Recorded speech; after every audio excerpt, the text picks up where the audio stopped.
नमस्कार दोस्तों, स्वागत है आपका इस वीडियो में। आज मैं बात करना चाहता हूँ कि कैसे हम लोगों की स्पिरिचुअल जर्नी की शुरुआत होती है। हम कैसे डिसाइड करते हैं कि हम सचमुच में एक नई लाइफ चालू कर रहे हैं, टू नो आवर सेल्व्स। कल आप लोगों के साथ जो मैंने टाइम स्पेंड किया है, रात को ऑलमोस्ट 1 घंटे का समय स्पेंड किया है, 2 घंटे, शायद 2 घंटे हो गए थे। उसमें हम लोगों ने कुछ गेम वेम खेला, ताश का गेम खेला, और उसके बाद रात को एक नई चीज़ मुझे समझ में आई कि आप सब के सब लाइफ तो स्टार्ट कर चुके हैं, लेकिन अभी तक स्पिरिचुअल लाइफ स्टार्ट होना बाकी है। क्योंकि स्पिरिचुअलिटी की बिगिनिंग होती है तब जब आपके माइंड में एक क्वेश्चन उठता है कि मेरे मन में चलने वाला विचार और कॉन्शियसनेस में डिफरेंस क्या है। एक नॉर्मल आदमी जो स्पिरिचुअलिटी कभी जानता नहीं है या जानता है लेकिन उसके लिए स्पिरिचुअलिटी केवल एक चीज़ है, जैसे हम कोई भी चीज़ जानते हैं, फिल्मों के बारे में जानते हैं, आर्टिकल पढ़ते हैं, टेक्नोलॉजी के बारे में पढ़ते हैं, बट हम टेक्नोलॉजी के बारे में पढ़कर के थोड़ी कहते हैं कि हम टेक्नोलॉजिस्ट हैं। कैसे पता चलता है कि एक आदमी ने स्पिरिचुअल लाइफ स्टार्ट कर दिया और एक आदमी अभी भी वेट कर रहा है? ये डिफरेंस कैसे मालूम पड़ता है? क्योंकि कल मैं जब आप चारों को देख रहा था ना, खेलते हुए, बड़ी मम्मी को भी देख रहा था, मैं खुद को भी देख रहा था, तो मुझे एक बहुत बड़ा कंट्रास्ट दिखाई दिया। हम सब के सब एक ताश के गेम को खेल रहे थे, उसमें पत्तों को एक दूसरे के साथ लगाने की कोशिश कर रहे थे, और उस प्रोसेस में मैं देख रहा था कितना हम सब जूझ रहे थे। क्योंकि वो नया गेम था, नए रूल्स थे, तो हम जूझ रहे थे मेमोरीज़ और कॉन्शियसनेस के साथ में। मेरी स्पिरिचुअल लाइफ मुझे लगता था शुरू हो गई है 1997 वगैरह में, जब मैंने ओशो की बुक्स पढ़ना शुरू किया। बट केवल उस समय केवल चालू हुआ था इंटरेस्ट इन स्पिरिचुअलिटी।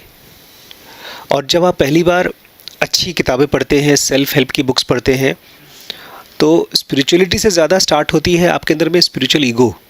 स्पिरिचुअलिटी की शुरुआत तब होती है जब एक यू टर्न होता है आपके माइंड का, डायरेक्शन का, और जो कुछ भी हो रहा है हमारे साथ, जो कुछ भी हो रहा है, उसका सोल रीज़न जब हम खुद को मानना शुरू कर देते हैं, और फिर भी हम लोगों को दुख नहीं होता। अगर कोई अच्छी चीज़ हुई है तो हमको घमंड आए, ठीक है, लेकिन जब कोई ख़राब चीज़ होती है तो बिल्कुल भी ये नहीं लगता कि किसी और की वजह से हो रहा है। दुख होता है, और फिर आप के अंदर में एक अजीबो गरीब बिलीफ आना शुरू हो जाता है कि मेरे अंदर कुछ है माइंड नाम का, और वो जब दुनिया को फेस करता है तो रिस्पॉन्ड करता है पॉजिटिवली या नेगेटिवली।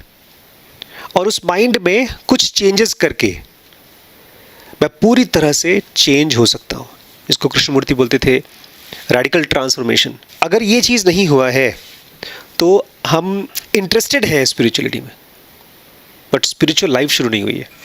मैं फिर से रिपीट करता हूँ, जिसको ये पता चल गया है, बिलीफ हो गया है कि हमारे अंदर में एक माइंड है और कोई और भी चीज़ है हमारे अंदर ही, बाहर नहीं। हमारे अंदर में एक माइंड है और कोई और चीज़ है हमारे अंदर ही, और जो कुछ भी बाहर हो रहा है, कोई अच्छी चीज़ हो रही है, ख़राब चीज़ हो रही है, हमारा यूट्यूब का चैनल बन रहा है, मोनेटाइजेशन हो रहा है, नहीं बन रहा है, डिफ़िकल्टीज़ आ रही हैं, जो कुछ भी हो रहा है वो सब कुछ माइंड के ऊपर गिरता है, माइंड इसको रिस्पॉन्ड करता है। लेकिन इन सब चीज़ों का कारण हमारे अंदर कोई ऐसी चीज़ है जो माइंड के चेंज होने के बाद पूरी तरह से हमारे कंट्रोल में आ सकती है।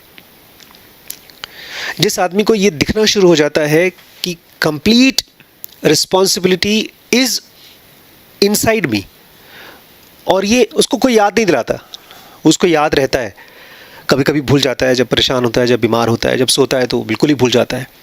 अदरवाइज़ उसको 24 घंटे ये पता होता है, जैसे उसकी पर्स में पैसे हैं, ऐसे ही आपके माइंड में एक नोटिफिकेशन की तरह हमेशा ये चीज़ चलती रहती है, बाहर क्या हुआ है, किसने क्या कहा है, मेरे साथ क्या हुआ है, और यहाँ तक कि क्या होगा, वो भी मेरी प्रॉब्लम्स का या मेरी सॉल्यूशंस का रीज़न नहीं है। जो ये जान जाता है, उसकी स्पिरिचुअल लाइफ शुरू होती है, और शुरू होती है मतलब अब उसने काम करना शुरू कर दिया। जैसे जब से मुझे ये ग्रेट रीवायरिंग के बारे में पता चला कि हमारे ही ब्रेन में एक खास पोर्शन है ब्रेन का दूसरे पोर्शन से ठीक से कनेक्टेड नहीं है, इसको ठीक से कनेक्ट करा देंगे तो पूरी तरह से हमारा ब्रेन इस चीज़ को, कोई बहुत पावरफुल अननोन चीज़ है, इसके साथ में रिसेप्टिविटी चालू हो जाएगी। जिसको ये पता चल जाता है उसकी स्पिरिचुअल लाइफ 24 घंटे चल रही है। तो इसके लिए कर क्या सकते हैं? अपनी स्पिरिचुअल लाइफ के बारे में पता चल गया, चलो मेरे पास एक माइंड है, एक अंदर में कॉन्शियसनेस है, कॉन्शियसनेस की स्ट्रीम है और स्ट्रीम पावरफुल है, हर चीज़ का कंट्रोल कर सकती है, हर चीज़ को अपने हिसाब से चेंज कर सकती है।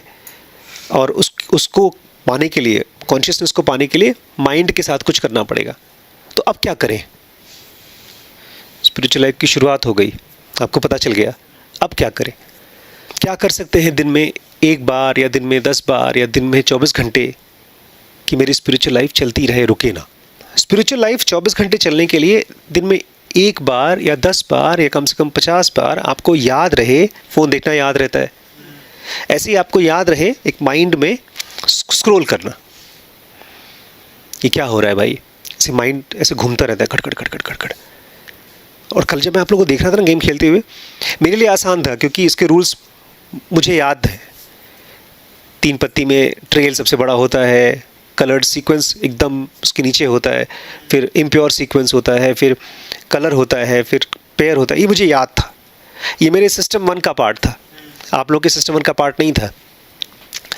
तो आप लोगों को बार बार रिफ़र करना पड़ रहा था। लेकिन जब मैं अपने आप से पूछ रहा था कि आखिर इतना एफर्ट क्यों डालना पड़ रहा है, तो मुझे एक नई बात समझ में आई, मैंने आज श्रीश को शेयर भी की। हमारे अंदर में थॉट्स घूमते हैं, ठीक है, और थॉट्स को घूमने के लिए जो स्पेस प्रोवाइड करता है वो है कॉन्शियसनेस। अब हमारे अंदर में कॉन्शियसनेस या तो थोड़ी सी है या ज़्यादा है। तो जिस आदमी को ये क्वेश्चन, ये पता चल जाता है और वो इकट्ठा करना शुरू कर देता है कॉन्शियसनेस, उसकी स्पिरिचुअल लाइफ रोज़ बढ़ती जाती है। मैं श्रीश को बता रहा था कि जब हम परेशान होते हैं तो थॉट्स की कमी नहीं होती, थॉट्स खूब होते हैं। किस चीज़ की कमी होती है? कॉन्शियसनेस की कमी होती है। जब हम कुछ चाहते हैं कि ये हो जाए तो भी हम मेमोरी लाने की कोशिश करते हैं, अपना फ़ोन देख करके या कुछ बुक पढ़ के या किसी से पूछ के।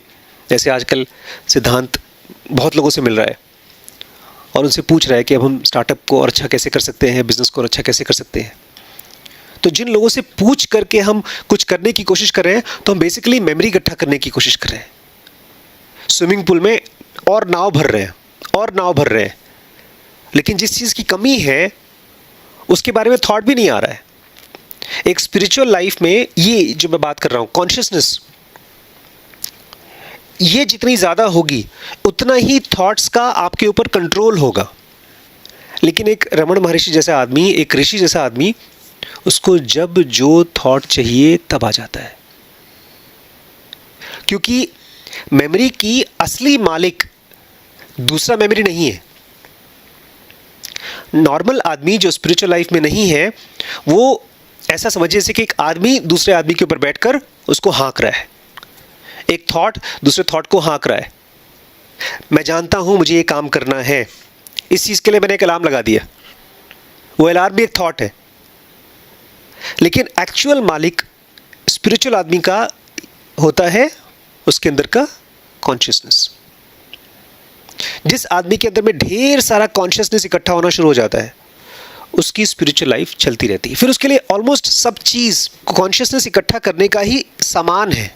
देखिए कल हम लोग ने कार्ड पकड़ा और कार्ड को पकड़कर जब ये कार्ड को देखते हैं फिर दूसरे को देखते हैं, तीसरे पहला वाला भूल जाता है और तब तक से ये भूल जाता है कि कौन सा बड़ा है कौन सा छोटा है। ये सब के सब थॉट्स के साथ दूसरा थॉट्स का तीसरा थॉट्स का जंबल्ड अप है। और वहीं पर जब हम लोग नॉर्मल तरीके से बातचीत कर रहे हैं और हम लोग हंसी मजाक कर रहे हैं, अचानक से जो सही जोक चाहिए था वो याद आ गया। जोक पे जोक याद आते रहते हैं, मीम्स याद आते रहते हैं, क्योंकि उस चीज़ के साथ में एक वो जो 2-4 मीम्स थॉट्स देखे हैं उसके साथ में मुझे सिस्टम 1 परफेक्टली अट्यून हो चुकी है। और जब नई जगह पर गए, और हम रोज़ नई जगह पर जाएंगे, because physical world is not suppose to be, मतलब जो भी आदमी कहता है भाई मैं स्पिरिचुअल लाइफ में मैं नहीं हूँ, मुझे इसमें अभी इंटरेस्ट नहीं है, जब टाइम आएगा तब देखेंगे, ये ऑप्शन नहीं है। जैसे नदी का बहना है ही, नदी का रुकना ऑप्शन नहीं है। एक बीज का पेड़ बनना, पौधा बनना ऑप्शनल नहीं है कि ना चाहे तो नहीं बनेगा, वो वेट ही कर रहा है। और अगर एक बीज पौधा नहीं बनता है और ख़त्म हो जाता है तो सड़ जाता है, मर जाता है। ऐसे एक आदमी पैदा हुआ, उसने खूब अच्छी लाइफ जी, एंजॉय किया, शादी किया, बच्चे बच्चे पैदा किए, पैसे भी इकट्ठा कर लिया, लेकिन वो सड़ गया अगर उसकी स्पिरिचुअल लाइफ स्टार्ट नहीं हुई तो। और कुछ साइंस है सड़ने के, आप अपने आसपास में घूमकर देखिए कुछ लोगों को जिनके पास एम्पल ऑफ मनी है, अब उनके पास कुछ न कुछ और वजह है परेशान होने के लिए। हमारा माइंड, हमारा थॉट बोलेगा नहीं नहीं नहीं, वो खुश होगा, लेकिन फिर भी आप उस आदमी से बचना चाहेंगे। उसके पास पैसे हैं, आप उसका पैसा चाहेंगे, लेकिन उस आदमी से बचना चाहेंगे क्योंकि वो इरिटेट करता है आपको। जो लोग भी अपनी पूरी लाइफ जी चुके हैं, उनके पास रुपया पैसा आ चुका है, जो कुछ भी आपको चाहिए, उनके पास घर भी है, पैसा भी है, कार भी है, अब इंटरनेशनल ट्रैवल भी कर चुके हैं, सब कुछ कर रहे हैं, फिर भी उनकी स्पिरिचुअल लाइफ नहीं चल रही है। मतलब उनके अंदर किस चीज़ की कमी है? कॉन्शियसनेस की अपार कमी है। एक सिंपल रूल है, आप कहीं पर भी बैठे हैं, अगर आपको तुरंत कॉन्शियसनेस चाहिए तो just sit down without anything for few seconds. आज मैंने और शीश ने एक बच्चे को देखा वहाँ मंदिर में, ऐसे दोनों हाथ को ऐसे करके, वो शायद मंत्र जप कर रहा था, ओम नमः शिवाय, ओम नमः शिवाय कुछ कर रहा था। वो होगा करीब 12-15 साल का बच्चा होगा। तो मैं उनको बोल रहा था शीश को कि हो सकता है उससे भगवान शंकर ना खुश हो, लेकिन अनकॉन्शियसली उसको पता भी नहीं होगा, उसके अंदर में कॉन्शियसनेस, इसको फोकस इकट्ठा हो रहा है, और फोकस जब बढ़ता है तो कॉन्शियसनेस भी बढ़ता है। यही फोकस अनकॉन्शियसली और गलत वजह से बढ़ता है जब हम कोई फिल्म देखते हैं, वीडियो देखते हैं। इसलिए मैं कल आपको बोल रहा था इस गेम में आपको ज़्यादा मज़ा आ रहा है क्योंकि आप एंगेज्ड हो रहे हैं, आपका माइंड इन कार्ड्स को देख करके सोचने की कोशिश कर रहा है, और साथ ही साथ जब सबके नंबर इकट्ठे हो रहे थे तो उसमें भी एंगेज्ड था। हम लोग कुछ नहीं कर रहे थे, नाम लिख लिया, नीचे पॉइंट लिख दिए और पॉइंट्स को जोड़ा, फिर भी। और क्या प्रूफ है कि हम एंगेज्ड हैं? हमारे इमोशंस। जब हमको 3 इक्के आ गए, थोड़ी खुशी हो रही है, और यहाँ तक कि दुखी होना भी अच्छा लग रहा है, बिकॉज ऑप्शनल है, क्या पता हम खुश हो जाएं। लेकिन इस पूरे प्रोसेस में, किसी भी गेम में एंजॉयमेंट कब आता है? जब आप एंगेज्ड होते हैं। और एंगेज्ड होते हैं इसका मतलब अनकॉन्शियसली आपके अंदर में एक स्ट्रीम ऑफ कॉन्शियसनेस आ रही है। हम लोग जब भी किसी भी चीज़ में एंगेज्ड होते हैं, कॉन्शियसनेस होती है। 2 टाइप की कॉन्शियसनेस है, एक जिसको आराम से थॉट्स डिस्टर्ब कर पाते हैं, वो हम सबके पास ढेर सारा है, और दूसरा जिसमें कॉन्शियसनेस कंप्लीट कंट्रोल में होता है।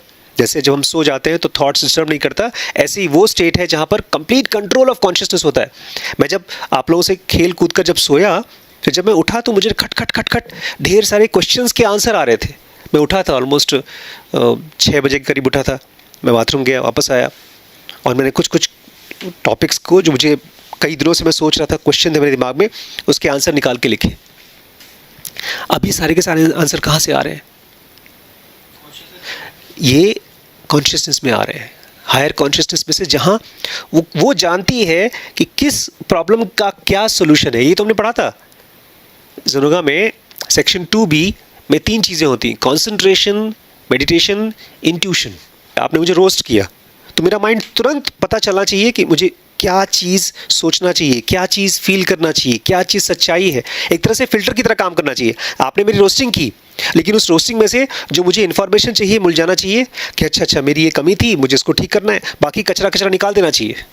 लेकिन मेरा माइंड वो चीज़ तो छोड़ देता है, अरे तूने मेरा रोस्ट किया, कचरा तो ले लेता है, बाकी जो इन्फॉर्मेशन था छूट जाता है। हम एक दोस्त के ऊपर हंसते इसलिए बिकॉज उसने कोई स्टुपिडिटी की, और बजाय उसको स्टुपिडिटी दे पाने के हम उसको देते हैं उसकी बेइज्जती। बेसिकली हम उसको बेइज्जती देते नहीं हैं, बट वो पूरा एक कॉम्प्लेक्स स्ट्रक्चर है जहाँ पर थॉट्स को और इमोशंस को हिलाने की, समझाने की, बढ़ाने की, ग्रो करने की कोशिश कर रहा है। और जो स्पिरिचुअल आदमी हो जाता है, इसकी स्पिरिचुअल जर्नी स्टार्ट हो जाती है, उसके लिए हर एक opportunity is an opportunity to grow your consciousness. Consciousness इकट्ठा करने का दो ही तरीका है। आप फिजिकल वर्ल्ड में आराम से दीवार देखिए, सामान देखिए। आप इसलिए मत जाइए बाथरूम में फ़ोन लेकर के क्योंकि अब आपको कॉन्शियसनेस इकट्ठा करना है, ना ना। आप बाथरूम में जाकर के अगर आराम से कोई थॉट्स इकट्ठा नहीं कर रहे हैं तो आप कॉन्शियसनेस इकट्ठा कर रहे हैं। हम लोग बात कर रहे थे कैसे पॉलीमैथ बन सकते हैं, बिजनेस में सक्सेसफुल हो सकते हैं। कौन है वो, कोड विथ हैरी, उसका एक बड़ा कमाल का वीडियो था। मतलब वीडियो तो अच्छा था, एजेंट एआई के बारे में था, लेकिन उसने एक बहुत अच्छी चीज़ बोली। उसने कहा कि एजेंट एआई आ चुके हैं, सब जगह पर लोग यूज़ कर रहे हैं, लेकिन सच पूछिए तो किसी को नहीं पता है कि दुनिया कहाँ जाएगी, कितनी नौकरियाँ जाएंगी, किसको नौकरियाँ मिलेंगी, किसी को नहीं पता है। जो इनको यूज़ कर पाएगा उसको तो नौकरियाँ मिलेंगी, जो नहीं यूज़ कर पाएगा उसको नहीं मिलेंगी। लेकिन कौन उनको यूज़ कर पाएगा? थॉट्स नहीं यूज़ कर पाएगा। The boss is always consciousness. Consciousness क्या होती है? जो पता नहीं कैसे अननोन तरीके से चीज़ों को करेक्ट करती है। कृष्णमूर्ति कहते थे फ्रीडम फ्रॉम द नोन। वो इनडायरेक्टली कह रहे हैं हैविंग मोर कॉन्शियसनेस। बट आप कॉन्शियसनेस को एक बनिए की तरह इकट्ठा नहीं कर सकते। चलो मैं आधे घंटे के लिए कॉन्शियसनेस इकट्ठा कर लेता हूँ, फ़ोन रख दिया, अब दीवार देख रहा हूँ, तो आपके अंदर में एंग्जाइटी रहेगी, आप परेशान होंगे। आप खाली बैठे हैं, तब तक से छोटा भाई दिख गया, तुझे पता है तूने आज मेरे साथ क्या किया है? अरे छोड़ो छोड़ो, मुझे कॉन्शियस इकट्ठा करना है। बेचारी, मैं देख रहा था इसकी हालत एकदम, हालांकि मजाक ही कर रही थी, एकदम दयनीय हालत हो गई थी जब इसको पता चला कि शॉर्ट्स के व्यूज़ नहीं मिलेंगे। एक कॉन्शियसनेस जिसमें कि इमोशन क्रिएट हो गए, वाओ मेरे 4000 आवर्स पूरे हो चुके, लेकिन अचानक से वो सारा का सारा ढूंढ खत्म हो गया। ये सबका सब मैं शीश को बता रहा था, सबसे अच्छी चीज़ ये है कि हमारे अंदर में ढेर सारा बड़ा सा तालाब है कॉन्शियसनेस का। इसको पता चल जाता है, फिर उस तालाब को और गहरा और गहरा और बड़ा करते जाता है। जो आदमी हर रोज़ अलग अलग तरीक़ों से अपने अंदर में नोन के ज़रिए अननोन इकट्ठा करता है, थॉट्स के ज़रिए कॉन्शियसनेस इकट्ठा करता है, उसकी स्पिरिचुअल लाइफ चालू हो गई। और इसके लिए फर्स्ट स्टेप ये है कि आप अपने ब्रेन के सेक्शंस को पहचानना शुरू करें। अगर कोई भी सिचुएशन आपको डिस्टर्ब कर रहा है, इसका मतलब आपके अंदर में अभी भी कॉन्शियसनेस के लिए बहुत वैल्यू नहीं है। नहीं, मुझे ना एक चीज़ खाली यही कहना है, जब उस बच्चे को देख रहा था, मैं ऐसे हाथ बैठ करके कर रहा था, तो जस्ट सिटिंग स्टिल, अगर आप आराम से बैठ सकते हैं और आपको पता है कि इस आराम से बैठने में भी मेरे अंदर में कुछ हो रहा है, तो आपकी स्पिरिचुअल लाइफ स्टार्ट हो गई है। और फिर आप धीमे धीमे अपने थॉट्स को, अपनी रीडिंग को, अपने एनालिसिस को यूज़ करते हैं every day to increase your consciousness, awareness. Last point आज का बोलना चाहता हूँ। अभी हम लोग आ रहे थे ना, तो ये बात हो रही थी कि भाई बाप की प्रॉपर्टी में बेटी हिस्सा लेना चाहती है, बच्चे माँ बाप की प्रॉपर्टी को डिवाइड करके लूटना चाहते हैं, वगैरह वगैरह बात कर रहे थे। तो रामचरितमानस में एक सूत्र है, वो दोहा है सुंदरकांड में, उसमें कहते हैं जो राजपाट लंका, सोने की लंका, इतनी मेहनत से लड़ाई करके भगवान राम ने जीता था, वो विभीषण को, रावण के छोटे भाई को ऐसे ही दे दिया, एक पल में दे दिया, लेके जाओ। हम लोग अपने चीज़ों को पकड़ कर रखते रहे बड़ी, उनको ऐसे दे दिया गया। ये बहुत अच्छा है, मैं आपको सुनाऊंगा बाद में, कि इतनी मेहनत से लड़ाई करके गए, अपनी वाइफ को जीता, वहाँ से वापस लेकर आए और लड़ाई की, रावण को मारा, उसके ढेर सारे भाइयों को मारा और जीता, मेहनत करके जीता। सुनाऊंगा, बड़े अच्छे बोल उसके। बट उसमें Ram was a king of not the physical world, was a king of consciousness. और ये ध्यान रखिएगा, ये रेडीमेड नहीं होता। ये जब तक हम जिंदा हैं, जब तक हम परेशान हैं, इसका मतलब कॉन्शियसनेस का पॉसिबिलिटी हमारे अंदर है। तो ये याद रखेंगे, ठीक है? कल और पढ़ेंगे। नमस्कार।